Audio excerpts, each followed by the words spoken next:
안녕하세요. 세상에서 가장 강인하고 자랑스러운 어머니를 둔 40대 남자입니다.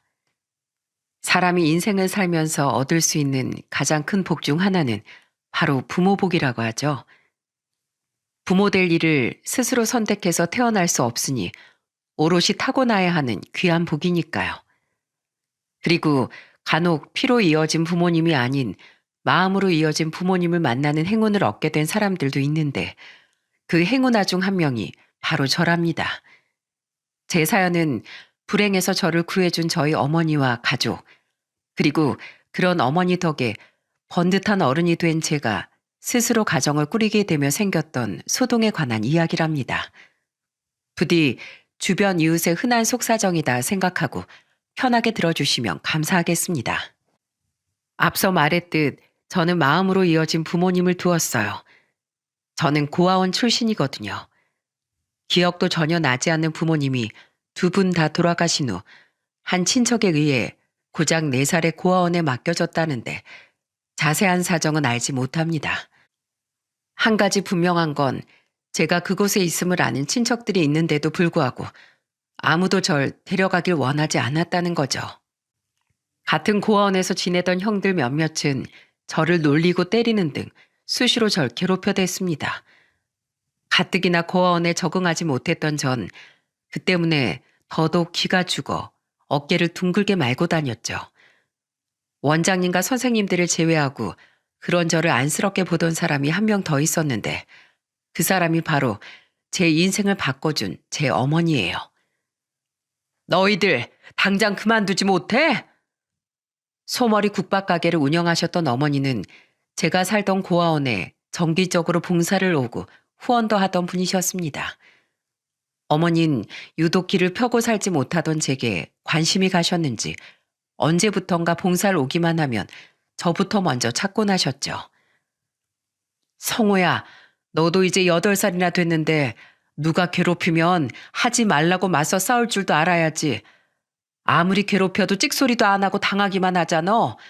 그럼 사람들은 네가 그래도 되는 애인 줄 알고 더더욱 막대하는 거야. 아줌만 제가 안 돼봐서 그렇게 말하실 수 있는 거예요. 제가 어떻게 형들을 이겨요. 그리고 대들면 형들이 절 더 괴롭힐 텐데 저한텐 여기가 집이니까 어디로 도망갈 곳도 없단 말이에요. 아줌마, 전 왜 이렇게 바보 같을까요?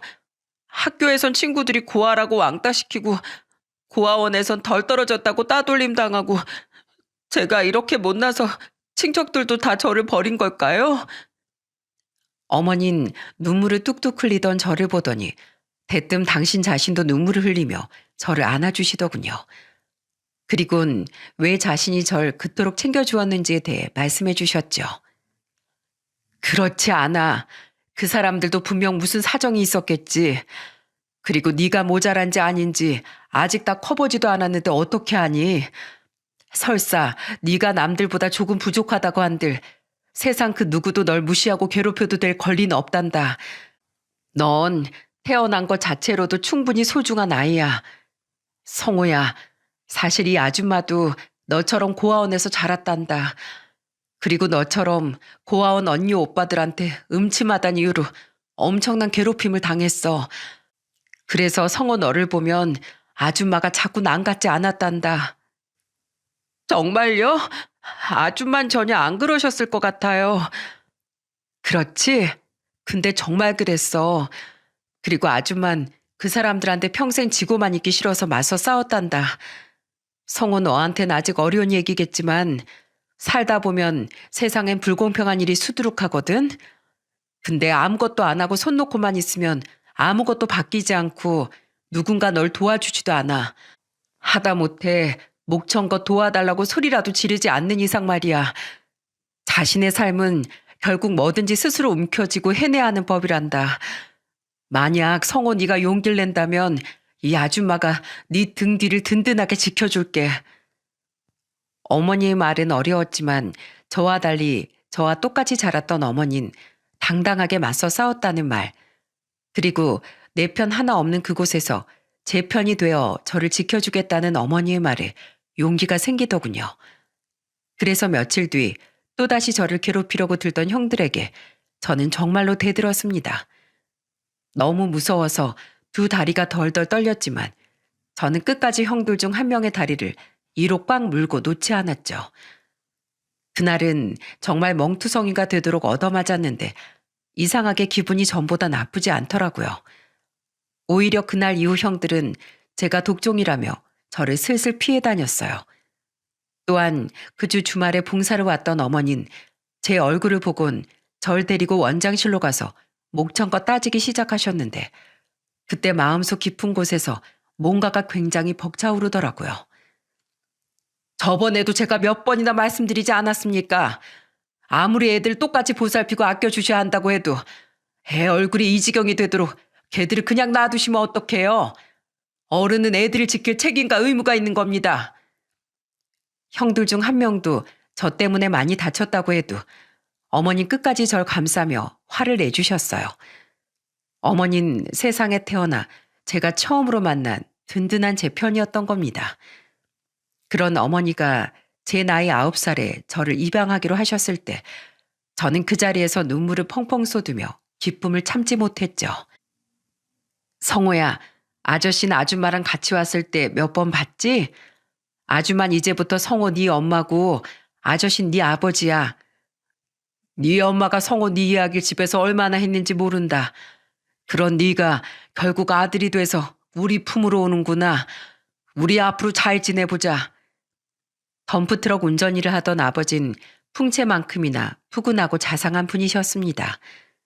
아버진 쉬는 날마다 저를 데리고 나가 함께 공도 차고 자전거도 가르쳐 주셨는데 옆에서 아들과 놀아주고 있는 다른 아버지를 볼 때마다 나도 아빠가 있다는 생각에 어깨가 괜히 올라가곤 했어요. 처음으로 느껴본 어머니와 아버지의 애정에 매일매일이 행복한 나머지 몸서리가 쳐질 정도였죠. 또한 부모님껜 저보다 1살 어린 딸이 있었는데 여동생 또한 낯선 절 오빠라고 부르며 잘 따라주었습니다. 그렇게 처음 생긴 가족의 품 안에서 저는 더없이 행복한 학창 시절을 보내게 되었어요. 한편 공부를 잘했던 전 서울의 명문대를 졸업한 후 변호사가 되고 싶어 로스쿨에 진학했습니다. 로스쿨을 졸업 후 당당히 변호사 시험에 합격했을 때 부모님은 제가 자랑스럽다며 눈물까지 터뜨리셨죠. 장하다. 아주 장해 우리 아들. 이 아빠 트럭에 아예 현수막을 걸고 다닐까? 김창덕이 아들 김성호. 축 변호사 되다. 이렇게 말이야. 아우 절대 하지 마세요. 저 완전 창피하다고요. 기어코 현수막을 제작하시겠다던 두 분을 말리느라 제가 얼마나 진땀을 뺐는지 모릅니다. 그 와중에 웃겨 죽겠다며 도리어 부모님을 부추기던 동생에게 누나를 무지막지하게 불아리기도 했죠. 그리고 한 로펌에 취업해 첫 월급을 탔던 전 부모님께 큰절을 하며 받은 월급 전부를 드리기도 했어요. 어머니 아버지 지금까지 한 번도 절 수아랑 차별하지 않고 친자식처럼 키워주셔서 정말 감사드립니다. 두 분이 아니었다면 전 절대로 이런 번듯한 변호사가 되지 못했을 거예요. 절 키워주신 은혜 앞으로 살아가면서 평생에 걸쳐 갚겠습니다. 오랜만에 부모님 품에 안겨 저는 긴 시간 제가 효도할 수 있도록 부모님이 오래오래 건강하시길 간절히 바랐죠. 하지만 그런 제 바람은 오래가지 못했어요. 정말 죄송합니다. 그날이 제 아내의 첫 번째 기일이었어요. 속상한 마음에 술을 너무 많이 마셨다가 그런 끔찍한 실수를 저질렀습니다. 정말 죄송합니다. 가족을 잃는 슬픔을 그렇게 잘 아는 사람이 어떻게 그런 끔찍한 짓을 저지른단 말입니까? 우리 아버진 돌아가셨는데 당신은 왜 멀쩡히 살아있는 거냐고요. 난 당신 절대로 용서 못해. 젊은 운전자는 우리에게 울며 사죄했지만 도저히 용서가 되지 않았습니다. 저는 그 음주운전자가 강력한 처벌을 받을 수 있도록 변호사로서 열심히 싸웠어요. 결국 그 사람은 실형을 선고받긴 했지만 우리 가족이 원했던 만큼 길고 무거운 형량을 받지 못했습니다. 너무 분하고 원통했어요. 물론 판사님도 수많은 판례와 법정 지식을 바탕으로 합당한 판결을 내린 거라고 생각해요. 하지만 당시엔 원통함이 이성을 앞서 있었기에 재판과 관련된 모든 사람들을 원망하기도 했었죠. 한동안 길에서 아들과 공을 차고 자전거를 가르쳐주는 아버지들을 보면 눈물이 치솟아 고개를 돌려버리곤 했습니다. 저와 모든 것을 함께 해줄 아버지가 더 이상 곁에 없다고 생각하니 슬픔을 참을 수가 없었어요. 그 시기에 결심했죠. 변호사가 아니라 누구보다 이성적이고 공정한 판정을 내릴 수 있는 판사가 되고 싶다고 말이에요. 판사가 되려면 법조인으로서 활동해야 할 필수 기간이 있었기에 저는 열심히 변호사로서 뛰어다니며 사람들을 돕고 경험을 쌓았습니다. 그 이후엔 판사가 되기 위한 시험, 면접 등 길고 복잡한 과정들을 거쳐 30대 후반의 나이에 드디어 판사가 되었죠. 제가 변호사가 되었을 때와 달리 어머니는 호들갑을 떨지 않으셨어요. 대신 조용히 제 손을 잡고 눈물을 흘리며 이렇게 말씀하셨죠. 네 아버지가 하늘에서 널 보고 참 대견했을 거다. 부디 그 어떤 편견과 원망에도 사로잡히지 말고 억울한 사람에겐 삶을 바로잡을 수 있는 기회를, 죄를 지은 사람에겐 합당한 벌과 죄를 뉘우칠 기회를 줄 수 있는 공평한 판사가 되길 바란다. 참 장하다 우리 아들. 어머니는 제가 아버지 일로 분노에 사로잡혀 공정하지 못한 판사가 될까봐 염려하셨던 것 같아요. 그 당시 어머니의 말씀을 잊지 않고 되새기며 저는 좋은 법조인이 되기 위해 늘 노력하게 되었습니다. 이렇듯 제게 어릴 적부터 불합리와 맞서 싸우고 자신을 아끼면서도 세상에 온정을 베푸는 법, 더 나아가 세상에 이로움을 퍼뜨릴 수 있는 현명한 방법을 가르쳐준 사람이 바로 제 어머니였어요. 어머니와 다른 의미로 제 인생의 새로운 국면을 맞게 해준 사람이 있었습니다. 그 사람은 바로 예비 아내였죠. 저는 어머니를 본받아 늘 봉사활동을 다니고 기부와 후원을 했었어요. 저는 39살 때 평범한 회사원이던 예비 아내를 노인 무료급식 봉사활동을 하다 만나게 되었는데 간혹 괜한 트집을 잡고 역정을 내시던 노인분들을 만나도 예비 아내는 인상 한번 찌푸리는 일이 없더라고요. 어떤 사람일까 호기심이 일어 어느 날 저는 예비 아내에게 말을 걸었습니다. 전부터 궁금했었는데요. 정희 씨는 어쩜 그렇게 인상 한번 안 찡그리고 늘 친절하세요? 저도 사람인데 화날 때 있죠. 근데 여기 오시는 분들은 대부분 험난한 인생사를 가지고 계시잖아요.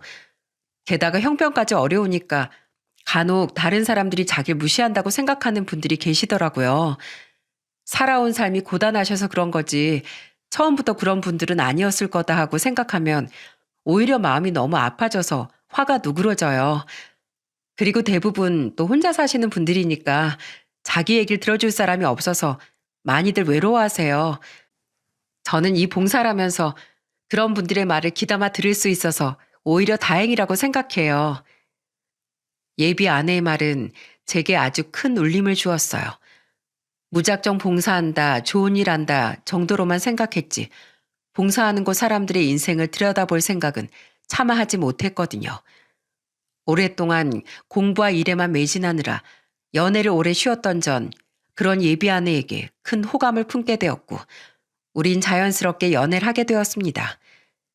예비 아내는 제 가정사를 듣곤 눈물을 흘리며 본 적 없는 저희 가족에게 감동을 하더군요. 연애한 지 2년 뒤 결혼 이야기가 오가며 저희 집에 첫 인사를 온 날 아내는 진심 어린 말투로 저희 어머니께 이렇게 말했어요. 뵙기 전부터 진심으로 어머님을 존경했어요. 그런 어머님의 가족이 될 기회를 주셔서 정말 영광입니다. 결혼 허락해 주시면 꼭 어머님을 닮은 좋은 며느리가 되고 싶어요. 젊은 처자가 어쩜 이렇게 말을 곱게 할까. 허락해 주고 말고 우린 아주 좋은 고부 사이가 될 게다. 어머니는 예비 아내를 굉장히 마음에 들어 하셨습니다. 예비 아내를 보러 집에 와 있었던 저보다 먼저 결혼했던 제 동생 또한 어디서 저런 선녀를 데려왔냐며 입이 마르도록 칭찬을 했죠. 이후 저는 예비 처가에도 첫인사를 갖고 예비 장인 장모께서도 저를 환영해 주셨기에 우리 결혼에 문제가 될 건 아무것도 없다고 생각했어요. 얼마 뒤 상견례를 진행하기 전까진 말입니다. 상견례엔 저와 어머니, 동생과 매제, 또 예비 아내 쪽엔 예비 장인 장모와 예비 처남이 자리했습니다. 사업을 한다던 예비 처남 댁은 바쁜 일정으로 인해 참석을 못했다고 했죠. 처음 분위기는 자식들 칭찬이 오가며 화기애애했어요. 그런데 문제는 예비 장모가 무슨 술을 한 맺힌 사람처럼 들이켰다는 겁니다. 예비 장인이 말렸지만 장모는 가볍게 무시하더군요. 어른들이 함께인 자리니 예비 아내는 뭐라 말도 못하고 예비 장모를 걱정스러운 눈빛으로 보고 있었죠. 저 또한 저러다 취하시는 거 아닌가 걱정이 됐는데 아니나 다를까 예비 장모는 아예 혓바닥이 꼬일 정도로 만취를 해버렸어요. 그리고 그때부터 미처 상상하지도 못한 망언의 축제가 시작됐습니다. 그나저나 사부인, 미리 사부인이라고 불러도 괜찮겠지요? 정말 대단하십니다. 보육원에서 고생하던 성호를 데려오신 걸로도 모자라 무려 판사로 키워내시다니요. 돌아가신 사돈어른께서도 분명 훌륭한 분이셨을 겁니다. 과찬이세요, 사돈어른. 사돈어른과 사부인이야말로 이렇게 따님을 훌륭한 성품을 가진 젊은이로 키워내시지 않았겠습니까?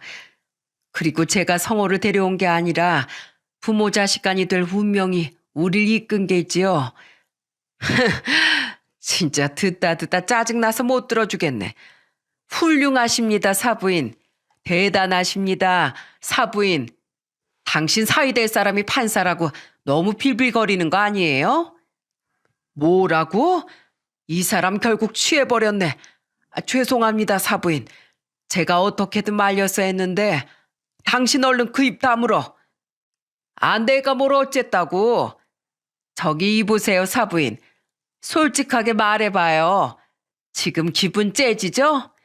내가 그 고아원에서 데려온 게 대박 복권이었구나 싶어서요. 운명? 댁에 데려온 고아가 판사 말고 별 볼 일 없는 거렁뱅이로 자랐으면 과연 그런 말이 나왔을까요? 사부인, 말씀이 심하십니다. 실수하시는 것 같은데 이쯤에서 그만하시지요. 진짜 더럽게 고상한 척하네. 판사 엄마라 이거야? 아들이 판사면 뭐해? 정작 지는 냄새나는 소머리 국밥이나 파는 시장 떼기면서 소머리 국밥 파는 여자가 출세했네요. 가짜 엄마 주제에 판사 아들까지 두고 떵떵거리다니 말이에요. 애가 똑똑해서 판사가 된 거지. 뭐 자기가 잘나서 판사 만들었나? 여보, 당신도 훌륭하니 어쩌고 저쩌고 하는 거 그만해요. 나도 애들 잘 키웠어요. 나도 훌륭하고 대단한 사람이라고.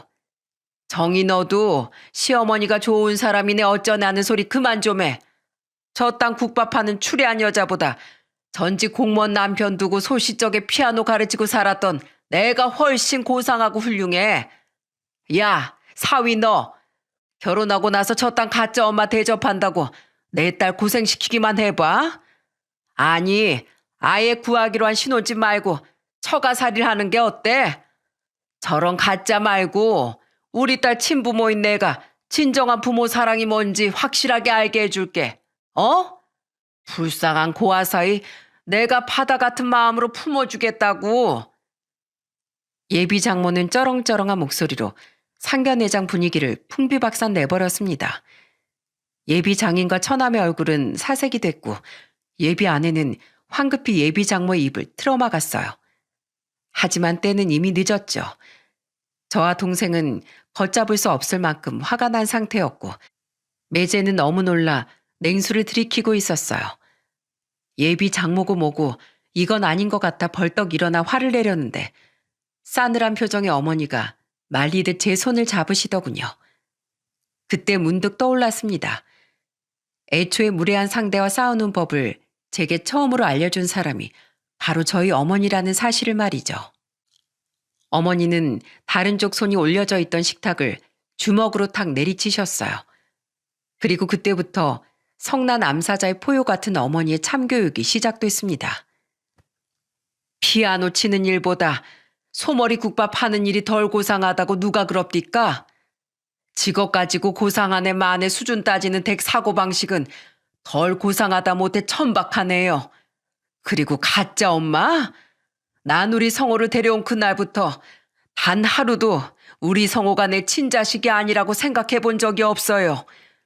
우리 성호가 판사 말고 당신 말대로 거렁뱅이가 됐어도 난 이 애를 가슴으로 품었을 겁니다. 판사 아들? 좋지요. 자랑스럽지요. 하지만 내가 자랑스러운 건 우리 성호가 판사여서가 아니라 감사할 줄 알고 남을 위해 기꺼이 가진 걸 내놓을 줄 아는 심성착한 아이로 자라섭니다. 그런 의미에서 난 충분히 아들 잘 키운 여자라고 칭찬받을 수 있다고 생각해요. 난 정일 이렇게 잘 키운 댁도 훌륭하고 존경받을 만한 부모라고 생각했습니다. 근데 이제 보니까 아니네요. 남 칭찬하는 거 듣기 싫어하고 질투하고 해도 될 말 안 될 말 구분도 못하고 입 밖으로 짓거리는 사람, 난 훌륭하다고 생각하기도 싫고 당신 같은 쌍스러운 사람 내 아들 장모로 만들고 싶지도 않습니다. 난 이 결혼 더는 찬성 못하겠네요. 뭐라고? 쌍스러워? 당신 말 다 했어? 어디 해보자 이거야? 해봐 어디. 내가 어렸을 적 고아원에 살 때부터 남 무시하고 얕잡아오는 인간들 언니고 오빠고 할 것 없이 아주 코를 납작하게 만들어줬어. 그런데 감히 날 무시하는 거로도 모자라서 멀쩡히 부모 사랑 듬뿍 받고 자란 내 아들한테 고아니 불쌍하니 하는 소리를 해? 진짜 인생 한번 불쌍하게 만들어줘? 또 한번 내 아들 무시하는 말 짓거려봐. 그땐 당신 내가 아주 산채로 잡아다가 국밥으로 끓여버릴 테니까 알았어?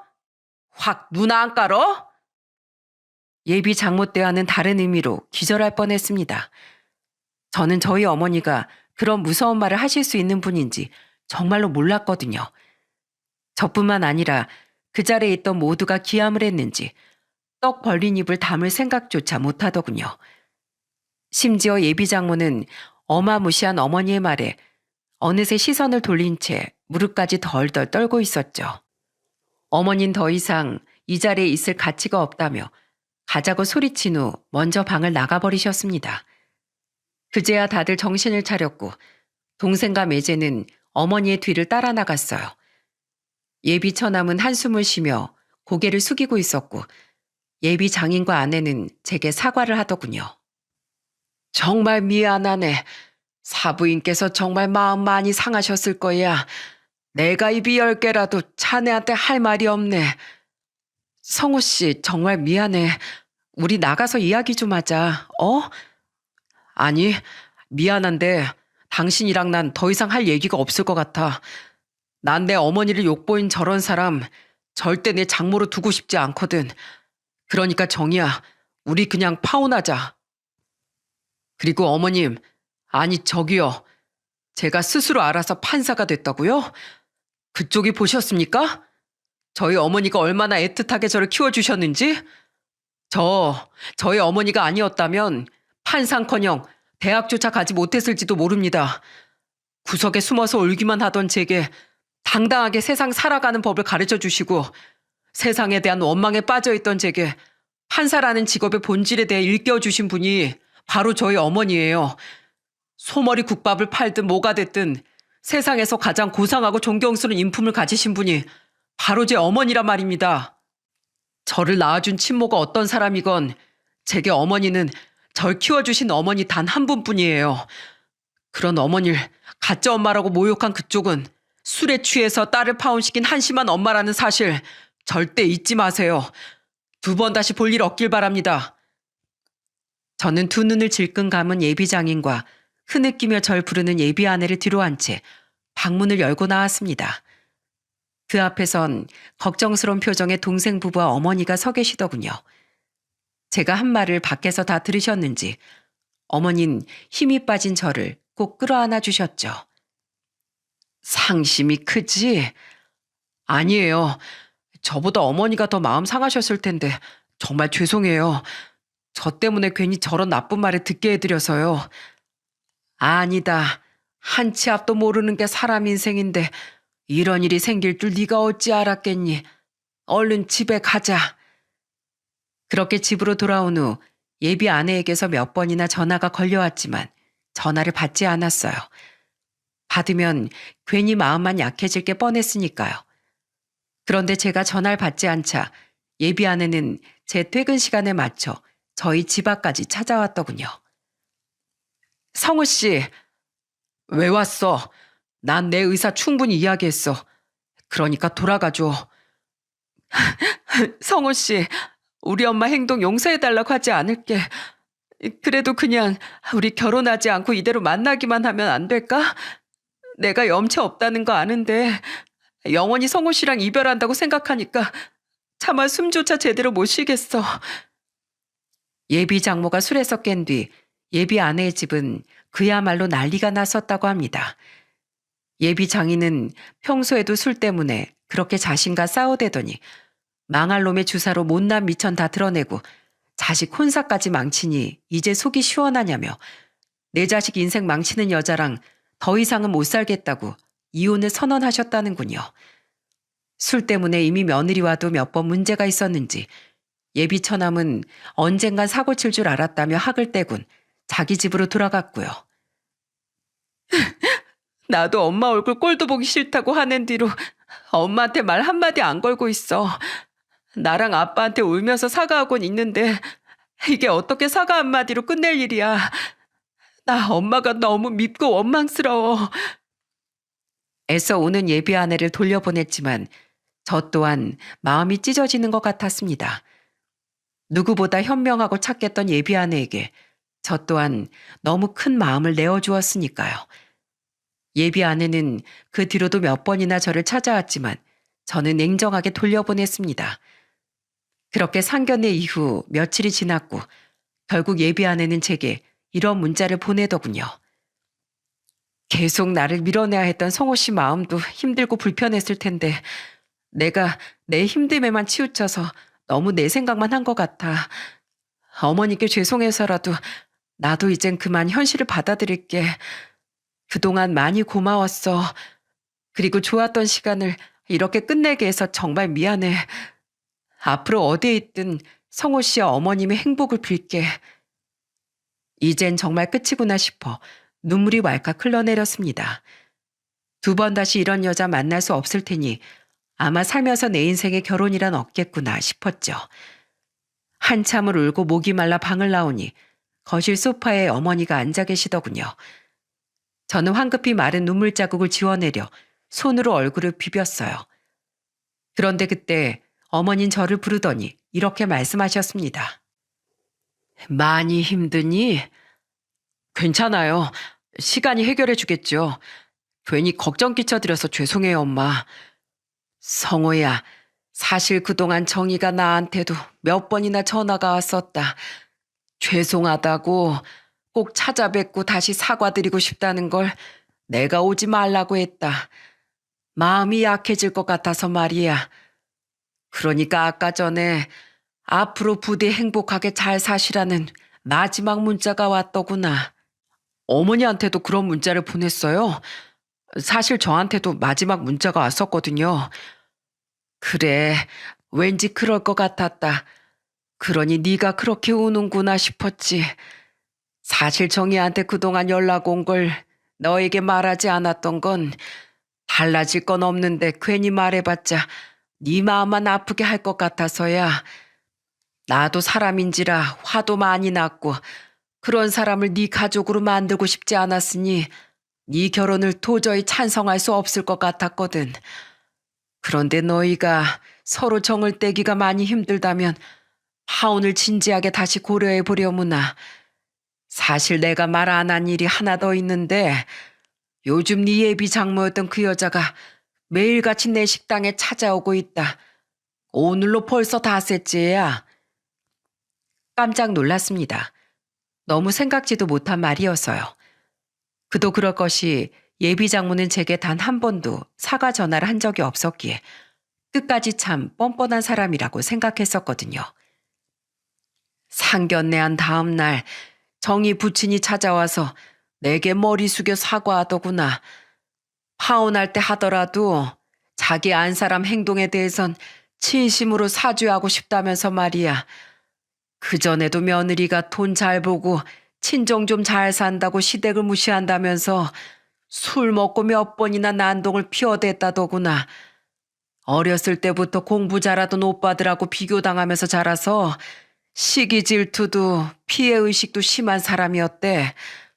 그동안은 자라온 환경이 안쓰러워서 보든 거 참아줬는데 정이 파혼당하는 거 보고 자기 아들까지 이혼시킬 것 같아 더 이상은 못 참겠다고 이혼할 거라고 하더라. 그래서 그건 내 알 바 아니니 알아서 하시라고 돌려보냈지. 그런데 그 다음 날엔 정이 모친인 그 여자가 찾아와서 손님들이 다 보는데도 아랑곳 않고 엉엉 울면서 죄송하다고 한 번만 용서해달라고 싹싹 빌더라. 딸은 자기를 완전히 투명인간 취급하고 남편한테도 이혼당하게 생겼다면서 제발 한 번만 파혼을 고려해주면 안 되겠냐고 말이야. 근데 내가 그걸 왜 받아줘야 하니? 가족들 다 등 돌리고 집에서 쫓겨날 것 같으니까 날 찾아와서 악어의 눈물을 흘리는구나 싶었지. 그런데도 며칠을 계속 찾아오길래 대체 왜 그랬는지 알기나 하자 싶어서 오늘은 내가 앉혀놓고 물어봤다. 어머니의 물음에 예비 장모는 고개를 들지 못하고 이렇게 얘기했다는군요.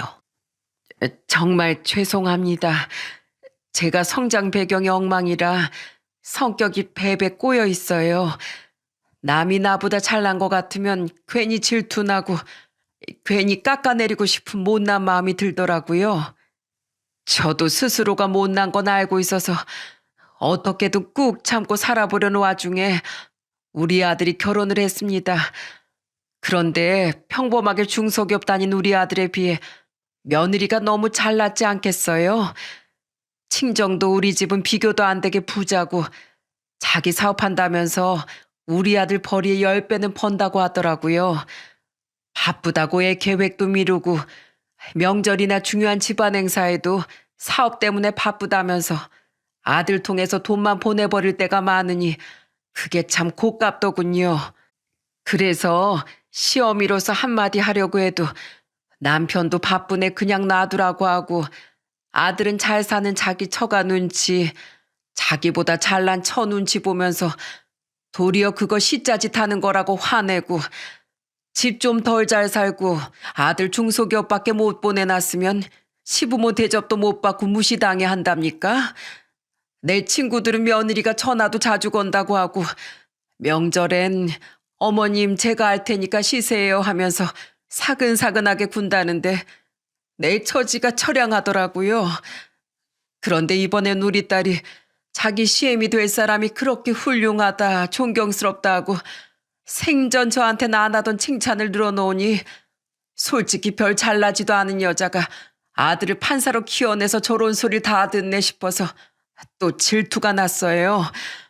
물론 사위 직업이 좋으면 저도 좋지만 입이 해벌쭉해진 남편을 보니까 아들 쪽 사돈들한테처럼 이번에도 내 기가 팍 죽겠구나 싶어서 자존심도 상했고요. 나도 내 나름대로 자식들 열심히 키웠는데 인정 못 받는 것 같고 괜히 내 자식들도 무시당할 것 같아서 심기가 불편하던 와중에 사부인께서 친모가 아니라는 말을 듣고 더더욱 마음이 삐뚤어졌던 것 같아요. 게다가 제가 술까지 취해서 그런 저질러선 안 될 실수를 했고요. 저도 압니다. 제가 못난 사람인 거. 사실 애들에게 쭉 무시당할까 봐도 무섭고 남편한테 정말 이혼당할까 봐 무서워서 온 거 맞습니다. 하지만 제가 자존심 그런 거 생각 안 하고 달려온 제일 큰 이유는 우리 정희가 너무 힘들어해서예요.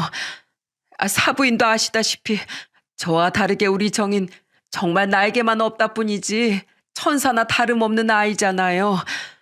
저 때문에 정희 인생을 망쳤다고 생각하니까 도저히 가만히 있을 수가 없었습니다. 사부인, 제발 우리 정일 생각해서라도 한 번만 눈 감아 주실 수 없을까요? 제가 진심으로 사죄드리겠습니다. 예비 장모는 테이블에 눈물을 뚝뚝 떨구며 결혼식장에 나타나지 말라고 하면 얼굴도 안 비추고 애들과 인연 끊고 살라면 그러겠으니 자기 딸을 한 번만 받아달라고 애원했다는군요. 한없이 못난 사람이긴 해도 자신도 부모라며 제발 딸의 인생을 다시 바로잡을 수 있는 기회를 달라고 말이죠. 그 말을 듣고 솔직히 나도 부모인지라 마음이 약해졌다.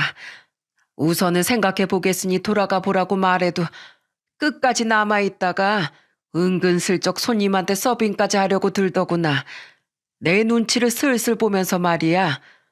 그래서 그냥 내버려 뒀더니 마감 때 테이블도 다 닦고 바닥도 깨끗하게 쓸고 닦고서야 들어갔어.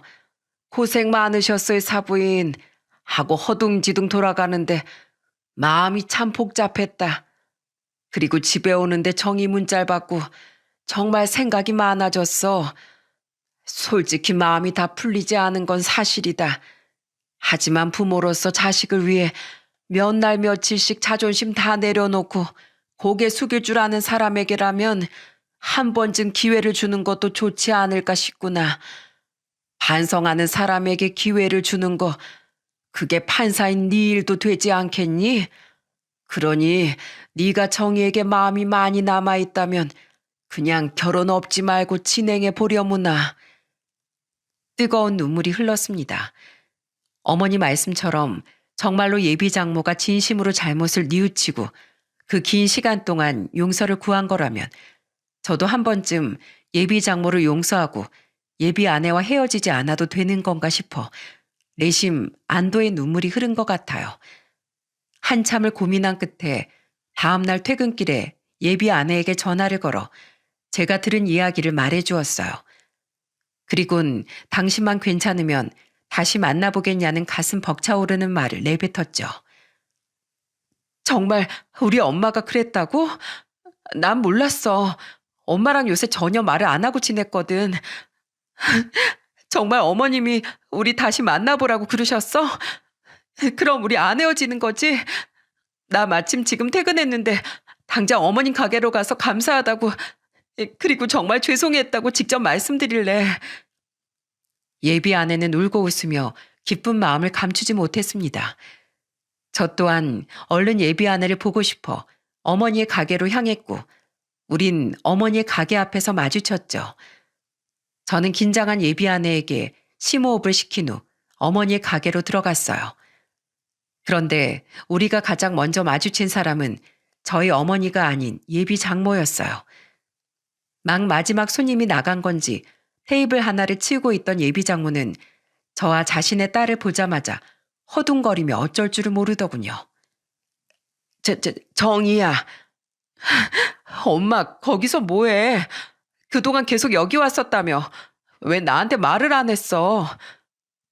들었니? 엄만 그냥 사부인께 용서받으면 그때 너한테 얘기하려고 했어. 성호한테도 사부인께 용서받은 다음에 용서빌러 찾아가려고 했고 너무 염치가 없어서. 성호야, 그래도 이렇게 마주친 김에 그냥 말아마. 내가 네 어머니께 무례했던 거 진심으로 사과하마. 네 어머니께도 용서를 빌려고 계속해서 이렇게 찾아오고 있었단다. 제게 사과하는 예비 장모에게 뭐라고 말해야 할지 모르겠더군요. 그 순간 말소리를 들은 어머니가 주방에서 나오셨죠. 성호 왔니? 아유, 정희도 왔구나. 다시 잘해보기로 한 게야. 그렇지? 네, 어머님.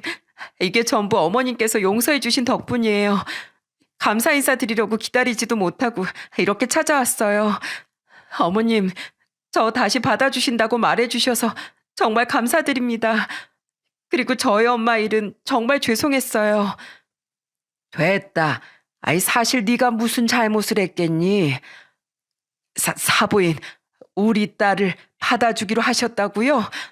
그럼 이제 저 용서해 주시는 건가요? 그래요. 안 그래도 내가 용서해 드릴 테니 이제 그만 오시라고 말씀드리려고 했는데 오늘 계속 손님이 몰려가지고 통 말할 틈이 없었네요. 언제 또 오셔서 서빙이니 뒷정리니 다 도와주셔서 덕분에 제가 숨 좀 돌렸습니다.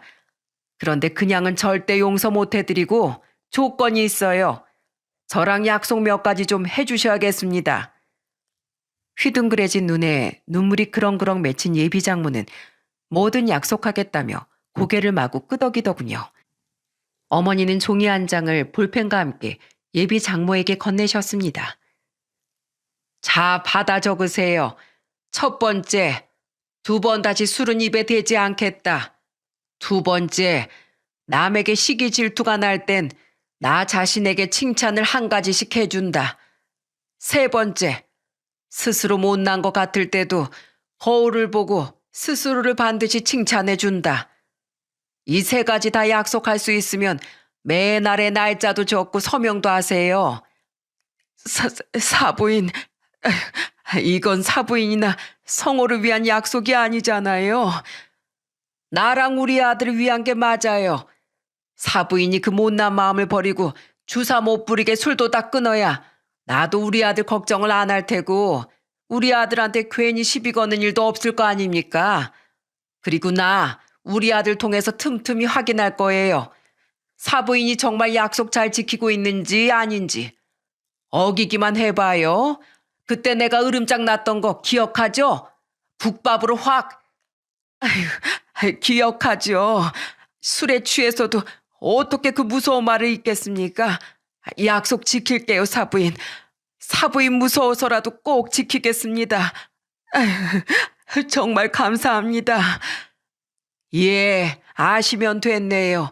성호 너, 네 장모 감시 잘해라. 알았지? 뭘 그렇게 멀뚱멀뚱 섰어? 네 장모 눈물 닦으시게 휴지 좀 가져다 드려. 아, 네, 장모님, 여기요. 장모님? 그렇게 불러줘서 고맙네, 고마워. 내가 정말로 미안했네. 앞으로 꼭 이 약속들 전부 지키겠네. 어머니의 말에 저는 얼떨결에 예비 장모를 처음으로 어머님이 아닌 장모님이라고 부르며 휴지를 건넸습니다. 예비 장모는 그런 제 손을 잡고 엉엉 울었고 예비 아내 또한 그런 자기 엄마를 보며 눈물을 참지 못했어요. 그렇게 우린 다시 결혼 준비를 시작했습니다. 예비 장인은 소식을 듣고 어머니를 찾아가 몇 번이고 감사하다며 고개를 숙이셨다고 해요. 또한 예비 장모를 어떻게든 고치고 감싸줄 생각은 못하고 이혼 선언을 했던 자신이 부끄럽다며 앞으로 예비 장모가 또다시 실수하지 않도록 자신이 잘 살피겠다고 말씀하셨다네요. 예비 처남 또한 나중에 절 만나 자기 누나와 어머니를 용서해줘서 고맙다고 자기 어머니를 상견례 자리에서 진즉 말리지 못해 미안하다고도 말했죠. 화가 났었지만 예비 아내만은 워낙에 좋아했던 제 동생은 일이 잘 해결됐다는 이야기를 듣고 진심으로 축하해줬습니다. 그렇게 소란했던 우여곡절 끝에 예비 아내는 더 이상 예비가 아닌 온전한 제 아내가 되었어요. 벌써 결혼식을 올린 지 2년이라는 시간이 지나 제 아내 뱃속엔 우리의 사랑의 결실이 5개월째 무럭무럭 자라고 있답니다. 어머니, 저 왔어요. 오랜만에 일이 일찍 끝나서 어머니 국밥 먹고 싶어서 들렀어요. 아이고, 우리 판사 사위 왔어? 어서 와. 언니 아들내미 왔네. 국밥 한 그릇 뚝딱 말아줘요. 성호 왔니? 예, 제발 너희 장모 좀 여기 못 오게 해라. 어떻게 단골들보다 네 장모가 더 자주 오는 것 같아? 언닌 속으로 내가 일도 거들어주고 말동무도 해줘서 좋으면서. 정말 웃기게도 장모님은 저희 어머니의 팬이 되셨어요. 장모님께서 직접 제게 해주신 말씀입니다. 어머니께 각서까지 쓴 날 이후 장모님은 정말로 술을 딱 끊으시더군요. 심지어 못마땅해 하시던 처남댁에게도 싫은 소리 한 번을 안 하게 되셨는데 사실 사람이 어떻게 한 번에 바뀌겠습니까? 그런데 장모님은 꾹 참고 있던 속내를 저희 어머니께 토로하러 달려오기 시작하신 거예요. 저도 어머니를 뵈러 가게에 왔다가 몇 번 봤는데 장모님의 모습이 마치 친구에게 시시콜콜한 수다를 늘어놓는 사춘기 소녀 같아서 너무 귀여우시더라고요. 사부인, 제가 요샌 우리 며느리한테 못마땅한 게 있어도 꾹 참았거든요. 아니, 솔직히 아무리 바빠도 명절에 전화 한 통은 해야 하는 거 아닙니까? 하여튼 요즘 것들이란, 그런데 사부인 말대로 며느리한테 한 소리 하고 싶을 때 나한테 칭찬을 해주니까 나쁜 생각은 잠시 잊게 되고 기분이 더 좋아지더라고요. 그렇게 몇 번 하게 되다 보니까 나중에 좋은 사람인 내가 그냥 참자, 내가 이해해 주자 싶더라니까요.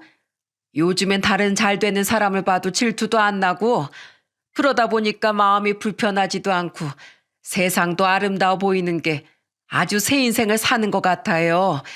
이게 다 사부인 덕분이지 뭡니까? 호칭은 어느새 사부인에서 언니로 바뀌어 가더군요. 어머니는 장모님을 귀찮아 하시는 듯해도 장모님 말씀처럼 내심 장모님을 좋아하세요. 자식들도 다 결혼시키고 혼자 남은 마당에 자신을 그토록 좋아해주는 사람이 있으니 마치 철없는 동생이 생긴 것 같아 외롭지 않다면서 말입니다. 제가 같이 살자고 아무리 말씀드려도 건강이 받쳐주는 한은 혼자 살고 싶다고 하셔서 걱정이 많았는데 그런 제 빈자리를 장모님께서 채워주고 계신 것 같아 저와 동생은 한편으로 장모님께 감사하고 있어요. 한때는 그토록 원망스럽고 미웠던 장모님이었는데 사람 일은 참 알다가도 모를 일 같네요. 장모님이 변하자 장모님 말씀처럼 처가댁에 대면대면했던 처남댁도 점차 마음을 열더라고요. 사실 일도 너무 정신없는데 시댁만 오면 어머님이 자꾸 뭐라고 하셔서 일 핑계대고 안 온 적도 몇 번 있어요. 어머니께도 솔직하게 말씀드리고 얼마 전에 죄송하다고 사과드렸고요. 그런데 요즘엔 어머님이 먼저 일은 많이 바쁘냐고 잠은 자고 일하냐고 걱정도 해주시니까 제가 너무 못된 며느리였다는 생각이 들어서 요즘엔 잘하려고 노력하고 있어요. 우리 어머님 정말 많이 변하신 것 같아요. 어머님이 술까지 끊으시니까 아버님하고 사이도 더 좋아지셨잖아요. 그죠? 장모님은 스스로 변하기 시작하면서 장인어른과 처남댁과의 사이까지 좋은 쪽으로 변화시켰습니다. 처가 식구들과 아내는 모든 게 저희 어머니의 현명함 덕분이라며 아직까지도 굉장히 고마워하곤 하죠. 이렇듯 한땐 영영 남남이 될 뻔한 아내와 처가 식구들은 저와 어머니의 소중한 가족이 되었습니다. 최근 장모님은 저희 어머니를 따라 봉사를 나가기도 하세요. 한번 좋은 사람이 되니 더 좋은 사람이 되고 싶다면서 말이죠.